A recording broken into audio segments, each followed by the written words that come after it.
दिया जाए बड़े बच्चों को नींद आए, ये जुमेरात चढ़े अलबेलो इंडिया जाए, अलबेलो इंडिया जाए, ये नागरिकता मिली तो बच्चों को नींद आवे, ये जुमेरात चढ़े अलबेलो इंडिया जाए, ये जुमेगाड़ी चढ़े अलबेलो इंडिया।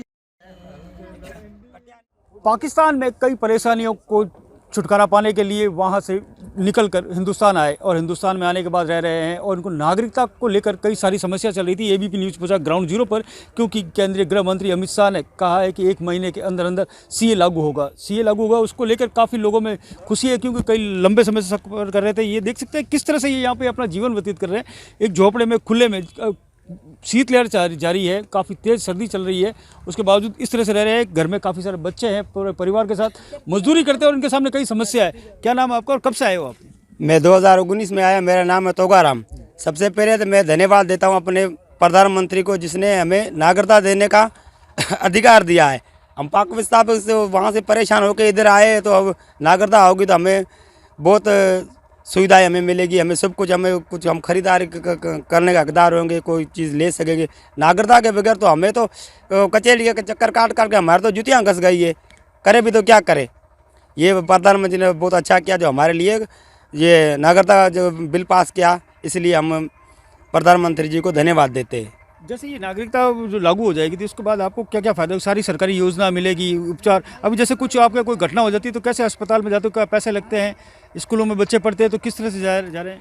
देखिए, अबे हमारे लिए तो कोई सुविधा नहीं है। अब जो हम जाते प्राइवेट अस्पताल में जाते हैं वहाँ हमारे पैसे लगते हैं। नागरिकता होने के बाद पूरा जो हमारा जो अधिकार है वो हमें मिलेगा, और इसलिए हमारा आधार कार्ड वगैरह बनेगा, जन आधार कार्ड बनेगा, और जो सरकारी सुविधा है हमें ज़रूर मिल पाएगी। अब मैं बता दूं कि ये कच्ची बस्ती है। यहाँ पर ये जो पहाड़ी पर इन लोगों ने अपना आशियाना बनाया है, कच्चे मकान है और इसमें छोटे बच्चे और हर परिवार जो कि पाकिस्तान में फूलों की तरह रहे थे वो भी यहाँ पे खुले में है। इनकी कई समस्या है, क्योंकि यहाँ पे लोगों को यहाँ पे परेशान भी किया जाता है। यहाँ पे इनके संयोजक इनसे बात करेंगे। कई तरह की समस्या आई थी, पहले भी यहाँ पर कुछ मकान तोड़े थे। क्या क्या आपको परेशानी? देखें करण जी, इस तरह की स्टेट गवर्नमेंट की तरफ से कोई ऐसी पॉलिसी नहीं थी जिस तरह से हमारे विस्थापित लोगों के लिए निवास का बंदोबस्त किया जाए। एक जो यहाँ अपना स्टेट गवर्नमेंट ने विनोबा भावे नगर स्कीम काटी थी, तो जिसमें वही शर्तें 1700 प्लॉट के नागरिकता जिनकी होगी उनको ये प्लॉट मिलेंगे। लेकिन जो नए लोग आते हैं उनके लिए किस तरह का कोई सुविधा नहीं है। तो इसमें क्या होता है कि अपने जो जितने भी लोग आते हैं तो कब्जाशुदा जितनी भी सरकारी ज़मीनें हैं कब्जाशुदा, उनके भी हम पैसे देकर जो है कब्जे लेते हैं, कि जिस तरह से वहाँ को विवाद ना हो, कोई माहौल ख़राब ना हो। और इस तरह से फिर कोई दूसरे लोग आते हैं, मालिक बन जाते हैं और उनको घरों को बुलडोज़ किया जाता है। ऐसा पास्ट में भी हुआ।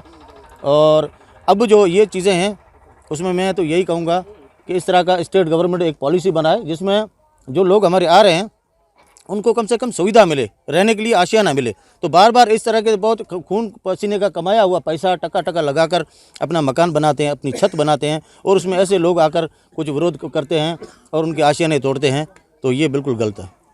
एक बार मैं फिर कहूँगा, एक बार इस पूरी कॉलोनी को देखा जाए ना तो यहाँ पे किसी तरह की सुविधा नहीं है। सबसे बड़ी बात शौचालय तक नहीं है, खुले में इनको शौच करना पड़ता है और किस तरह से झोपड़ी में अपना जीवन व्यतीत कर रहे हैं। अब देख सकते हैं पूरी कॉलोनी है, यहाँ पर कभी कम से कम 500 से ज़्यादा मकान है। जो लोग पाकिस्तान से आए हैं और ये यहाँ पर आकर रह रहे हैं। जोधपुर से करणपुरी, एबीपी न्यूज़।